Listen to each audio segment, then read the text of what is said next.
आदाब नाज़रीन, आप देख रहे हैं गुलिस्तान न्यूज़। अभी तक का उर्दू खबरनामा लेकर मैं आपका मेज़बान गौहर कुछे आपकी खिदमत में हाजिर। तफसीलात से पहले सुर्खियों पर एक नज़र।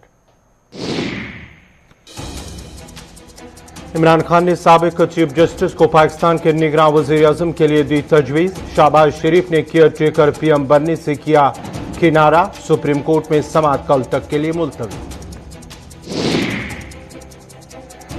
श्रीनगर में मिलिटेंटों ने सीआरपीएफ पर किया हमला। एक जवान जाँ बहक, दूसरा जख्मी। अस्पताल में ज़ेरे इलाज। डॉक्टरों ने खतरे से बाहर दिया करार।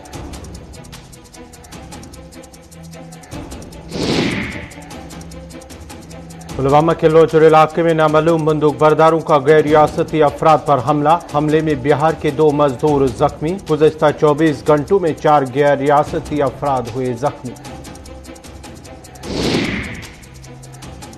हदबंदी कमीशन का जम्मू कश्मीर दौरा। एतराजात करने वालों से की बातचीत। कल श्रीनगर में भी हदबंदी कमीशन अवाम से करेगा बात।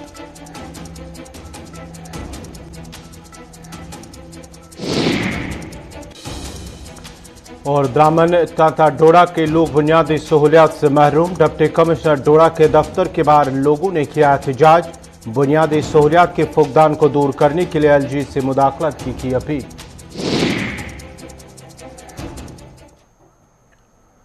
और अब पेश है खबरों की तफसील। पाकिस्तान में जारी सियासी और आईनी अदम इस्तेहकाम के बीच सियासी गलियारों से लेकर अदालत तक आज दिन भर गहमा गहमी का माहौल देखने को मिला। पाकिस्तान की सुप्रीम कोर्ट में अपोजिशन की जानिब से तहरीक अदम एतमाद को खारिज किए जाने के मामले पर आज समाअत हुई है। अदम एतमाद मामले पर आज खुद नोटिस केस की समाअत में पीपल्स पार्टी के फिलकोट बेंच बनाने की इस्तदा पर चीफ जस्टिस पाकिस्तान ने रिमार्क्स दिए कि स्पीकर आर्टिकल 5 का हवाला भी दे तो तहरीक अदम एतमाद मुस्तरद नहीं कर सकता। चीफ जस्टिस पाकिस्तान की सरबराही में 5 रुकनी लार्जर बेंच समाअत कर रहा है।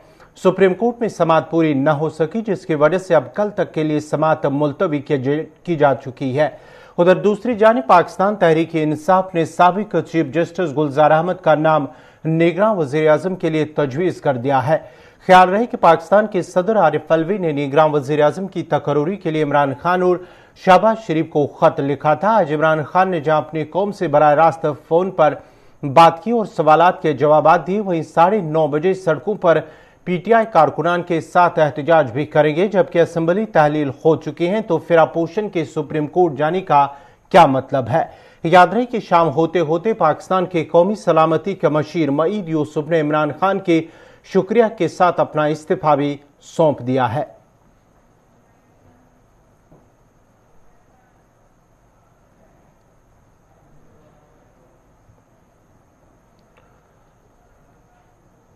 वादी के 2 अलग अलग अजला में नामालूम बंदूक बरदारों के हमलों में एक सीआरपीएफ एहलकार जाँ बहक जबकि एक सीआरपीएफ एहलकार समेत 3 अफराद जख्मी हो गए हैं। पुलिस का कहना है कि आज दोपहर श्रीनगर के मैसूमे में बड़शाह पुल के नजदीक मिलिटेंटों ने ड्यूटी पर तैनात सीआरपीएफ एहलकारों पर हमला किया, जिस दौरान मिलिटेंटों ने अंधाधुंध गोलियां चलाई, जिसके नतीजे में 2 एहलकार शदीद जख्मी हो गए। जख्मियों को इलाज के लिए अस्पताल मुंतकिल किया गया, जहां एक एहलकार जख्मों की ताब न लाकर दम तोड़ बैठा, जबकि दूसरे की हालत मुस्तहकम है। जाँ बहक सीआरपीएफ एहलकार की शिनाख्त विशाल के तौर पर की गई है।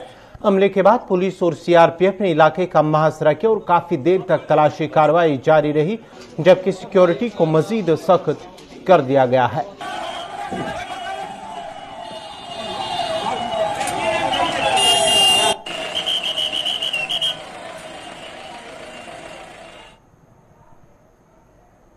उधर जिला पुलवामा में मजीद 2 गैर मकामी मजदूरों पर गोलियां चलाकर उन्हें जख्मी कर दिया गया है। जराये का कहना है कि पुलवामा के लौजर इलाके में नामालूम बंदूक बरदारों ने 2 गैर रियासती मजदूरों को गोली मारकर जख्मी कर दिया, जिसके बाद मकामी लोगों ने उन्हें इलाज के लिए जिला अस्पताल पुलवामा मुंतकिल करा दिया है।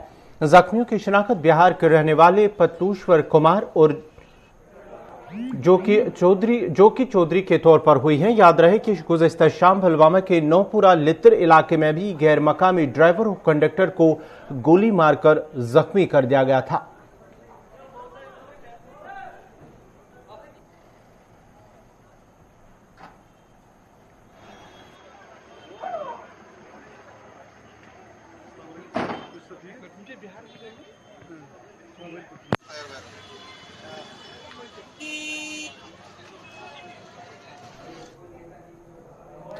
हदबंदी कमीशन की team retired justice Ranjana Prakash Desai की सरबराही में जम्मू कश्मीर के दौरे पर है और आज हदबंदी कमीशन की टीम ने जम्मू कन्वेंशन सेंटर में एतराजात करने वालों से बातचीत की, जिसके बाद लोगों की जानिब से पेश किए गए एतराजात पर हदबंदी कमीशन की टीम गौर करेगी। जम्मू कन्वेंशन सेंटर में सुबह 10 बजे से दोपहर 12 बजे तक कठुआ, उधमपुर, डोडा, रामबन, किश्तवाड़, राजौरी और पुंछ के लिए दोपहर 12:30 से 2:30 बजे तक कमीशन की टीम ने लोगों के एतराजात और तजावीज़ सुने। टीम, जिसमें चीफ इलेक्टोरल ऑफिसर और कमीशन के दीगर मेंबरान भी शामिल हैं, कल वादी का दौरा करेगा और SKICC में अवामी मीटिंग में उन अफराद से मिलेगी जिन्होंने कमीशन के मसवदे पर कश्मीर डिवीजन से मुतल्लिक अपने एतराजात पेश किए हैं। कमीशन ने इससे कबल 14 से 21 मार्च तक रिपोर्ट के मसवदे पर एतराजात और तजावीज़ तलब कर ली थी। कमीशन को कल कुल 409 एतराजात और तजावीज़ मौसूल हुई है। प्रोटेस्ट के बाद कमीशन का आप सम्मान करते हैं और हम सम्मान के तौर पे आए और हमने ये कहना था कि ये हमारे ऑब्जेक्शन सजेशन है, आप विस्तार पूर्वक हमें टाइम दीजिए, हम पूरी पार्टी आपको बताने का प्रयास करेंगे कि कहाँ पे टांग कहाँ पे है, कहाँ नाक कहाँ है, कान कहाँ है, कहाँ अनंतनाग और रजौरी पुंछ है, कहाँ 1,92,000 की कॉन्स्टिट्यूंसी और कहाँ 37,000 की कॉन्स्टिट्यूंसी है। और आप तो इंसाफ करने आए थे, आपने बेइंसाफी की है, बाइस्ड और पोलिटिकली मोटिवेटेड रिपोर्ट है और हम उनको बताना चाहते हैं, अभी भी बताना चाहते हैं, लेकिन यहाँ आकर के हमें पता लगा कि वो डिस्ट्रिक्ट वाइज है, हम किस डिस्ट्रिक्ट में जाएं और हमारा नाम नहीं। कांग्रेस पार्टी का जम्मू डिस्ट्रिक्ट के पास से डेलीगेशन है, उन्होंने कहा जी इसमें आपका नाम नहीं। ये तो एक हाई लेवल कमीशन का हाल है कि कमेटी जहां मेजॉरिटी बॉर्डर पे रहती है तो इन्होंने पूरे का पूरा बॉर्डर ही इस डिलिमिटेशन ड्राफ्ट में रिजर्व कर दिया। आप खुद ही देख लो, कठुआ से लेके कहां तक इन्होंने रिजर्व कर दिया। मैं कॉन्स्टिट्यूंसी आपको बताऊंगा, गिन गिन के सारी कॉन्स्टिट्यूंसी रिजर्व कर दिया और Kathua reserve, Hiranagar part reserve, Samba reserve, Ramgarh reserve, Bishnah reserve, Suchetgarh reserve, Marh reserve, Khour reserve. कोई भी कॉन्स्टिट्यूंसी जहां पे हमारी बॉर्डर की कॉन्स्टिट्यूंसी है, वो एक बॉर्डर के लोगों के लिए मैं कहूंगा कि स्टेट में कहीं ना कहीं उनको डिच करने की जरूरत की इन्होंने किया और एक कॉन्स्टिट्यूंसी इन्होंने नवी किया। उस कॉन्स्टिट्यूंसी के लिए हमने बड़ी देर से आवाज उठा रहे थे कि एक बॉर्डर कॉन्स्टिट्यूंसी बननी चाहिए, तो वो इन्होंने बॉर्डर कॉन्स्टिट्यूंसी बढ़ाई और वो बॉर्डर कॉन्स्टिट्यूंसी हम तो इसीलिए उसके लिए जोर लगा रहे थे, वहां पे हमारी मेजॉरिटी पॉपुलेशन थी। इन्होंने वहां पे सीट रिजर्व करने के लिए कटली और दियानी कहां से उठा के वहां से पॉपुलेशन एक पर्टिकुलर कमिटी को वहां पे मिला के उस सीट को रिजर्व कर दिया। तो हमने कमीशन से ये कहा आप ऑन दी ग्राउंड जाके फैक्ट देखें, क्या फैक्ट है। अब सचेतगढ़ कॉन्स्टिट्यूंसी ने रिजर्व कर दी, किसी भी तरीके से कुछ तुक नहीं बनती है उस कॉन्स्टिट्यूंसी को रिजर्व करने के लिए। तीसरी बात, अब इन्होंने सांबे के साथ जोड़ दिया, कुछ हीरानगर जोड़ दिया, सांबा बॉर्डर जोड़कर उसमें डाल दिया। वो लोग पहले ही 25 साल रिजर्वेशन की मार झेल रहे हैं, आने वाले 25 साल फिर एक पीढ़ी एक जनरेशन तो रिजर्वेशन के चक्कर में फंसा दी। तो ये कहीं ना कहीं लग रहा है कि ये जो भी डिलिमिटेशन कमीशन ने किया ये किसी के पर्सनल इंटरेस्ट के ऊपर किया।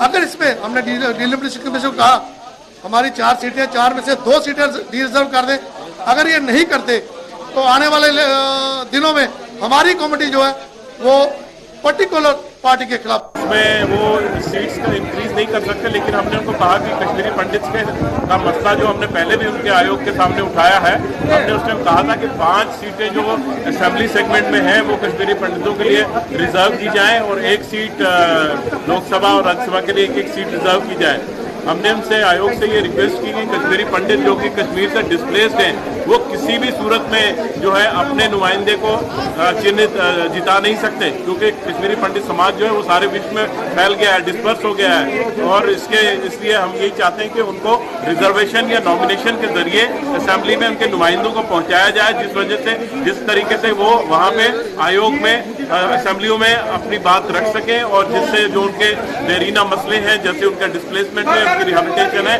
वो मसले वो वहां पे असेंबली में उठा सकें। नाजरीन, खबरनामा जारी रहेगा। यहाँ पे छोटा सा तिजारती वक्फा।